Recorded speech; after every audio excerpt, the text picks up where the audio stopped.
I love going on the internet. Love going on the internet. Hi, everybody. Happy lunch hour. Well, I guess it's not lunch hour for everybody. Happy lunch hour for the people whose lunch hour it is.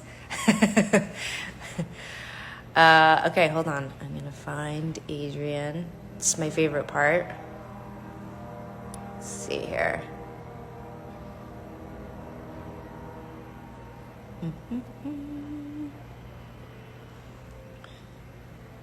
I feel a little bit better because I've been watching a little more of these chats, and everyone does exactly what I'm doing, which just is like a very calm looking, slow, quiet panic as they look for the person that they're going live with. Adrian, I'm gonna find you.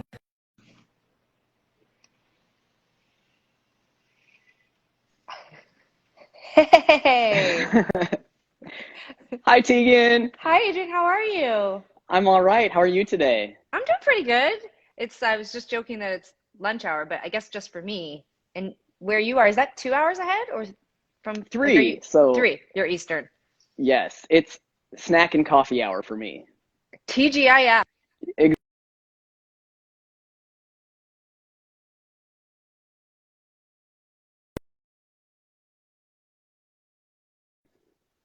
Oh my goodness, no, I'm sorry. This is very Tegan and Sarah-esque, but my mom is trying to FaceTime me, so I apologize. Perfect. Knowing my mom, she'll then make a second attempt, so my apologies. Adrian, how are you? What's going on? Oh my goodness, this is just such an honor to be here. I have been a Tegan and Sarah fan for years. I'm 33, but I remember listening to the con as a baby queer, so this is just Uh, incredible. that's So happy exciting. to be here. I have Yeah. very fond memories of being 33 years old, so uh um I was really excited to do this because I mean when the pandemic hit, one of the things I worried about most was what our work with Tegan and Sarah Foundation would pivot to, because Mm, so many of the things that we fund are physical spaces, summer camps and hackathons and GSAs and stuff in schools, and but it's been just this incredible journey the last couple of months, seeing how we are able to pivot and how many incredible organizations are still doing wonderful things for their community. And so I'm really thrilled and honored to be able to speak to you.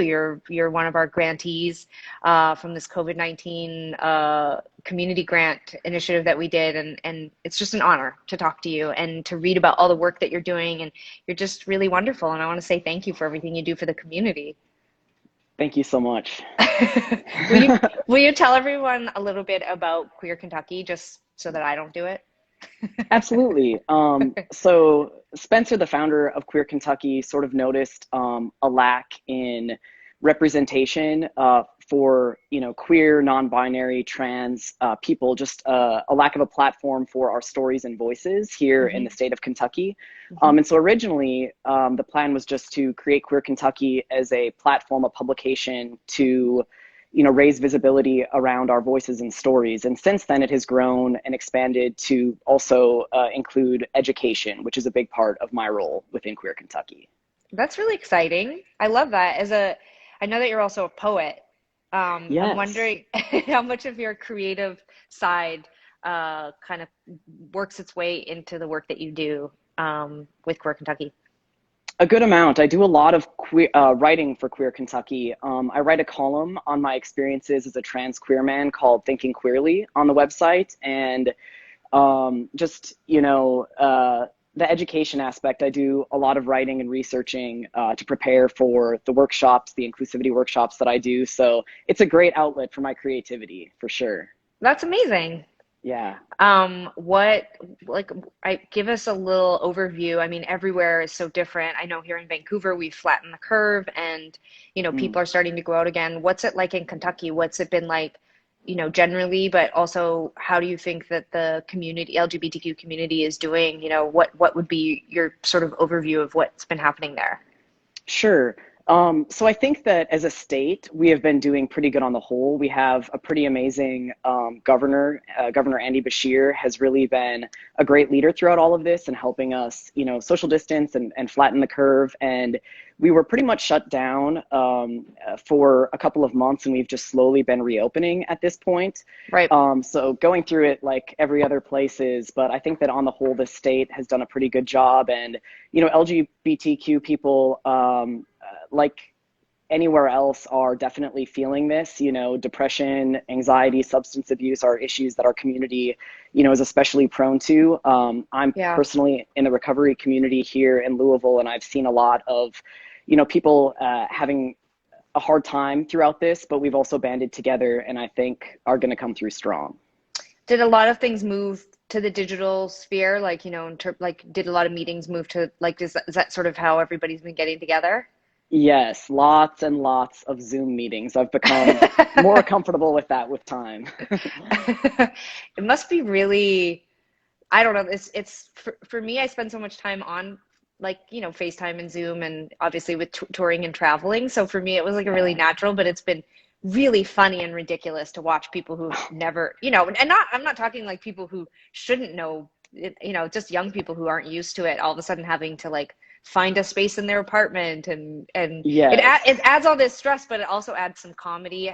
Has there been some lighthearted moments? Is there something interesting and cool about putting this community in a really different space that's working? There have definitely been positives and negatives. It's been really cool to bring our trainings into the virtual sphere because it means that, people can attend the trans inclusivity trainings that would not otherwise, that are not Yeah, local. So that's yeah. been awesome. What But yeah. what are trainings like? That was one of my questions that I had. Like, can you give us a snippet? Like, how do you approach these trainings? What are maybe a few things you could talk about the trainings? Because I know you lead them, and so Yeah, absolutely. So the trainings are sort of two-part. They start with a presentation by me that's typically roughly 45 minutes or so, and then they go into a long Q&A where I engage with the audience and take questions and answer those, sharing my personal experience as well as what I know about best practices for the workplace. And the presentation itself, the format of that is sort of, I start out with kind of explaining the importance of trans inclusivity in the workplace. And I address that from a human perspective and then yeah, also from a business perspective. So why, as an employer, it's just a good idea to be inclusive from that standpoint. And then I dive into sort of a gender and sexuality 101, kind of a basic terms and definitions, foundation of those things that you need to know. And then I go into the meat of the presentation, which is, the best practices that you can implement in your workplace that you probably would not think of if you were not trans, right. that make it a more inclusive space for trans people, as well as policies and things of that nature. And then we end with discussing microaggressions. What are they? How are they committed? What does a microaggression against a trans person look like? What are some examples of that? And then how to identify biases in our thinking. And we get some practice with that as a group and then go into the Q&A from there. Do you ever leave the trainings and think, ah, or do you generally just stay pretty positive about the whole thing? Honestly, I think that I've never left frustrated. I've only left Oh, that's the so good. trainings, yeah, feeling empowered and happy and, positive that there are people coming out for these things, and especially cis Yeah. people that maybe don't know somebody personally who's trans, but who still care about making their workspaces safe and inclusive. So, What are some of the yeah. things? I mean, I know for Sarah and I, we've become, I'm ashamed to say that for a good chunk of our career, I never thought, I always sort of just took for granted that Tegan and Sarah show was a safe space for people. And like, it was Mhm. only in the last maybe 6 or 7 years that we've started to really dive into how to make our concerts and the experience of coming to see Tegan and Sarah a more inclusive experience and remove some of the triggers and awful things that can happen. Like for us, once, watching a lineup be divided into gender and, Mm. and then people being pat down and like just had never really thought about how traumatizing, or just like how Hmm. alienating or, just stressful that experience might be. So anyway, I feel ashamed to say that we didn't really think that way. We always just assumed that you're coming to a Tegan and Sarah concert. It's a cool space Sure. to be in. Come on, queers, like it just, Yeah. and we started to really make changes. I'm wondering if there's any tips that you have for, like, you're talking about that you are letting these businesses know things that they can do to make experiences for trans employees better. What are some tips you could give us? Absolutely. So one big area that I think that is a very easy thing and very low cost thing to implement for any workspace or really any space is options around self-identifying. So for example, like on name tags, having the option to state your pronouns, or Cool. in email signatures, or at the start of meetings, if you're having a staff meeting or, any sort of a team meeting, um, starting off with introductions in which people are encouraged to state their name and pronouns and position in the company. So just sort of normalizing those practices of not Yeah. making assumptions about people's gender and giving people the space to self-identify so that they aren't being thrown into a situation where they're immediately going to get misgendered and then, down it goes from there. So that's Yeah. a big one. That's a Hmm. really, I like the idea of, I feel like lately I've been seeing more and more of that in emails. And I really like it. It makes it, there is something about it, like it takes away the assumption, and I really like that a lot. That's really cool. Absolutely. Yeah. I manage a coffee shop here in Louisville, and we have this, Amazing. What coffee yeah. shop? Shout it out. Sure, it's Heine Brothers Coffee. We're a local chain and roastery, and I manage the Douglas Loop location. Oh, that's so Um, cool. yeah, and we have the option. We've got like a bowl of pronoun buttons that no one has to wear. They're not required, but if they want to, they can wear their pronouns on a button on their apron, and then it's very clear to coworkers, customers, whoever might come into the space, what their pronouns are. And it just it's a great thing that even if you're not trans, just as a as an ally, that you wear those things to normalize that practice. Yeah. So just little things like that, that again they take a little more thought and creativity, but they go such a long way in making the space inclusive and feel safer and signaling to people that you are a safe space. Yeah. I love that. That's really awesome. Um, Hmm. my computer went to sleep, so I don't have any of my questions up in front of Oh, me. that's Not, okay. not that I have any issue filling time asking questions or being inquisitive, but I just had a moment where I was like some sweat started to form. Where I was like, what's happening in my body? Why am I registering stress? And then I was like, oh, it's because I don't have any questions. But will you tell us a little bit about the grant that Tegan and Sarah Foundation, like the process, like so of what QueerKentucky specifically is going to do with the grant money that Tegan and Sarah Foundation gave y'all? Yeah, the grant money we're intending on using specifically to put on and market the trans inclusivity workshops. So that's what I mean. We've started out. We've done a handful of them, and of course, it's sort of we've had a bit of a lull with COVID happening, but Sure. we really want to amp that up and bring it to more areas of Kentucky, both in person and for the time being virtual. And so, yeah, the plan is to really throw that money at that project of the workshops and trans inclusivity. I love that. Will you Yeah. also tell us more about you being a poet? You published a book of poetry, right? Yes. So Wait, right it now, has a really good name too. I'm gonna blank on it, but it has an excellent name.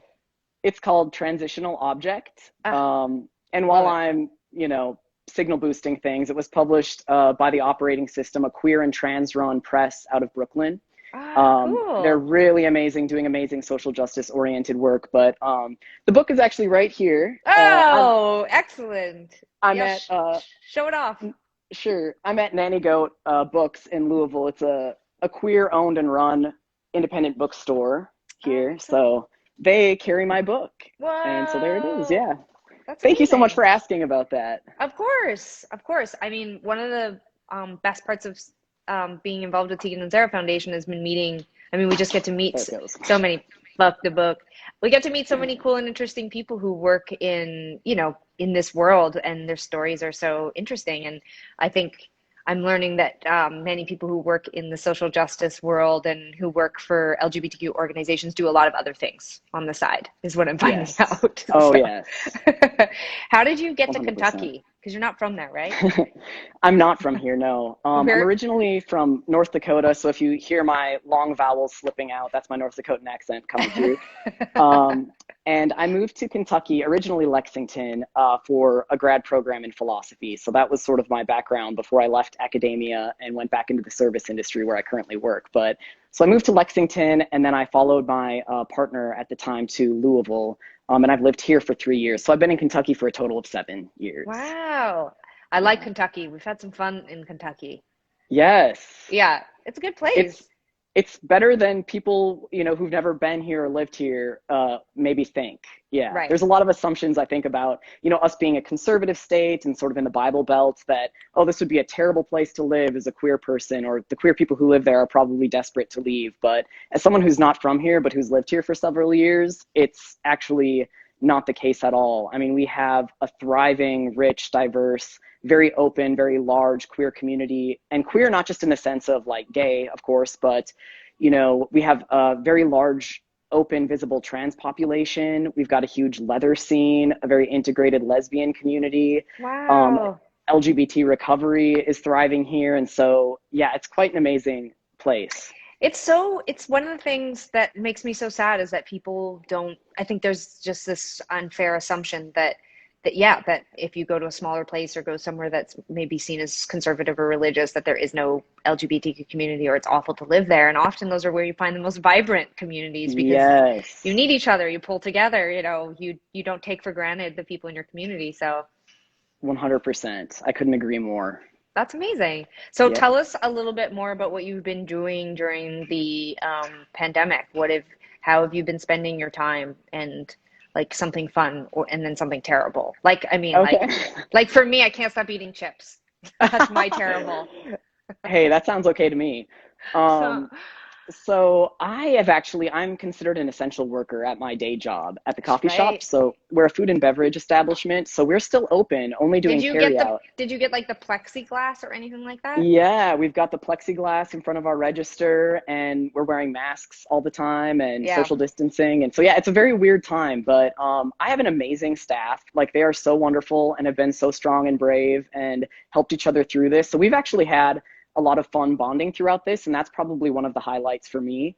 Yeah. Um, and then I guess the downside is just not, I mean, like anybody else, not having anywhere to go. My usual writing spots, I like to write in cafes or out, somewhere in public. And so I'm having to learn and adjust and work from home more, which is, it is Yeah. what it is. Yeah.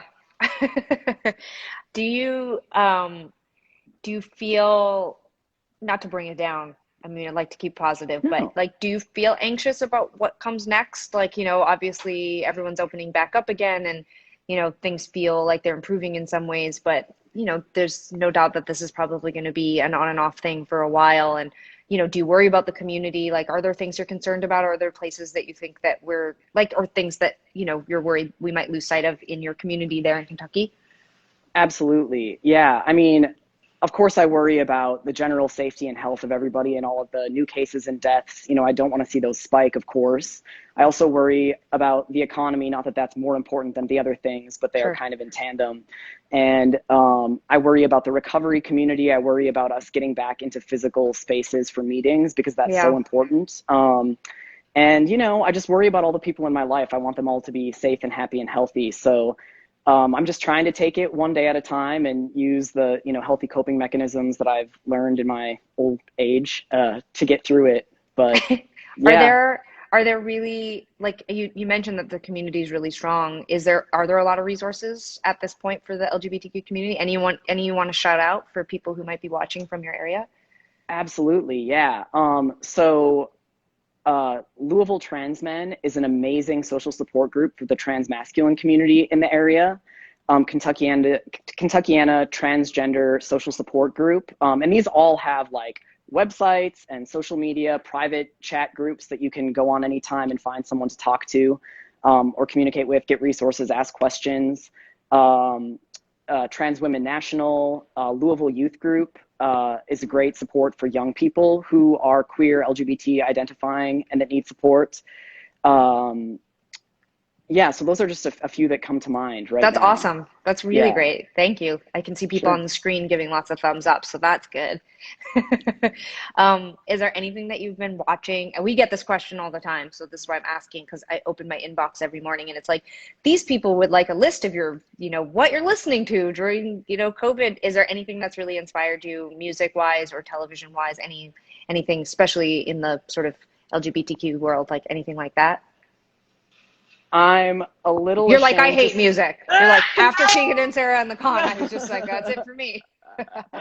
I was gonna say I'm a little ashamed to say that I did watch Tiger King and kind I of did too. Are we the feeling comic shame about relief it? and the I don't know. I feel like there's a lot. It's kind of controversial, It's, but I did I enjoy know. it, and it Yeah. was kind of lighthearted and weird in some respects. So that kind of was a good distraction for a while. And I'm actually watching Transparent for the first time. I'd never done that before, and Oh, what do you think? yeah, I'm only a few episodes in, so I can't Okay. say much to the show as a whole, but I'm enjoying experiencing it for the first time. So Yeah. Yeah. yeah, I enjoyed it as well. And going back to Tiger King, it's so hard because I just was having this conversation the other day where I was like, it feels like we're not allowed to like anything. You know what I mean? Like that's what it yes, feels like lately, which is fine. The world needs it. We need to overcorrect in a way. I think there's been so much garbage and so much problematic stuff for so long. It's probably good that we're sure. overcorrecting.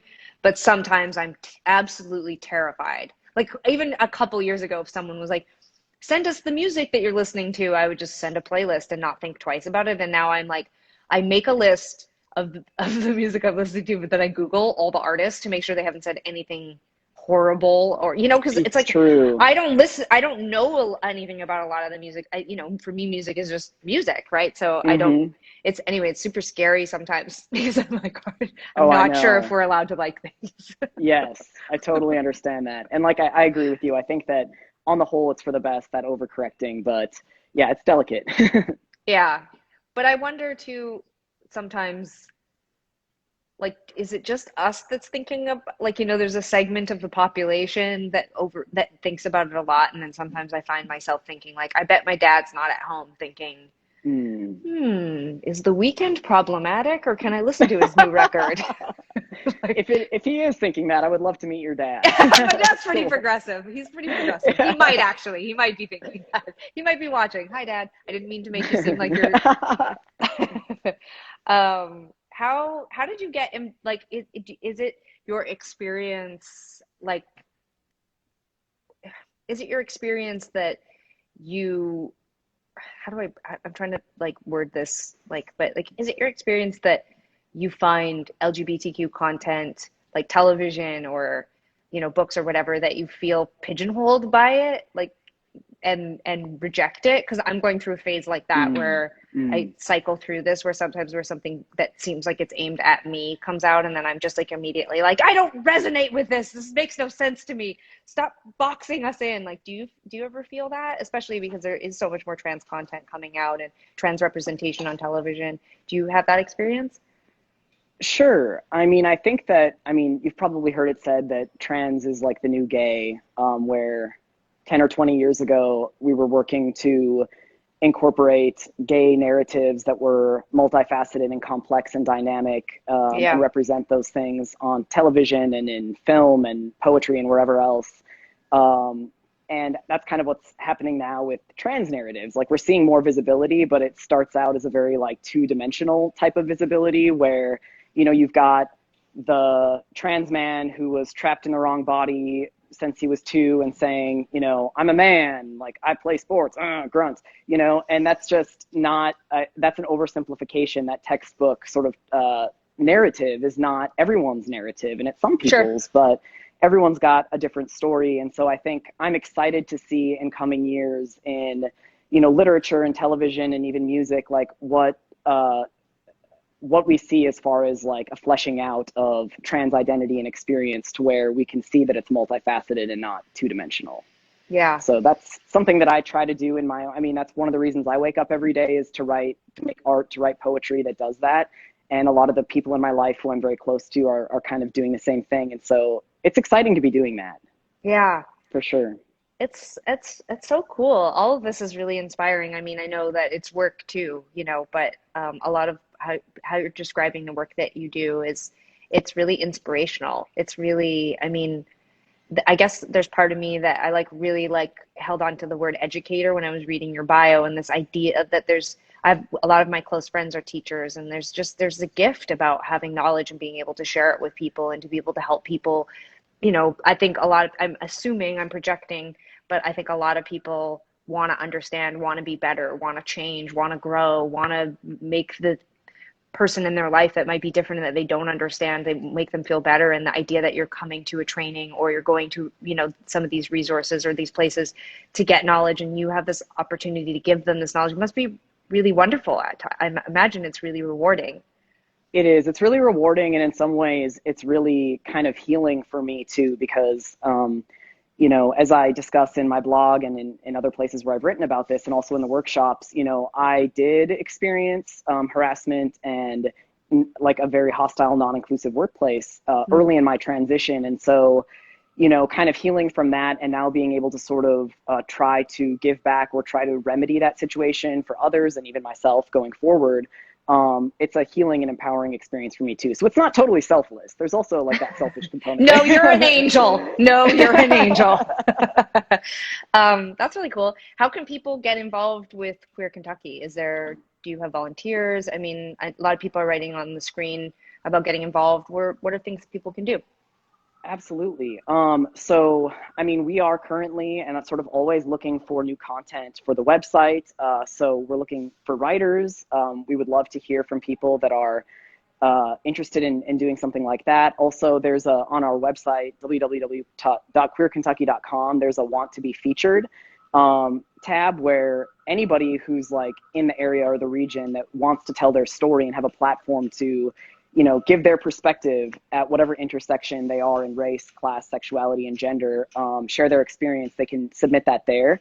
Also, we would love to see people from elsewhere in the country or in the world participate in any of our upcoming virtual trans inclusive workshop trainings, which are now virtual. So they can go to, visit our social media and find out the dates on those, sign up for them. They're free unless somebody cares to donate. But we, share that with your friends. Anybody who is looking to learn more about making their workplace trans inclusive, we would love to see them on that virtual workshop coming up. That's amazing. That's awesome. Yeah. We'll be sure to on TSF to repost the website and push people towards that. That sounds really incredible. Amazing. Thank you. Not that I want to pivot to negative, but you've really painted a really beautiful picture of the community in Kentucky. But is there still something that needs to change? Is there one thing that you would really like to see change? Is there still like pushback on the community? I mean, can talk a little bit about that.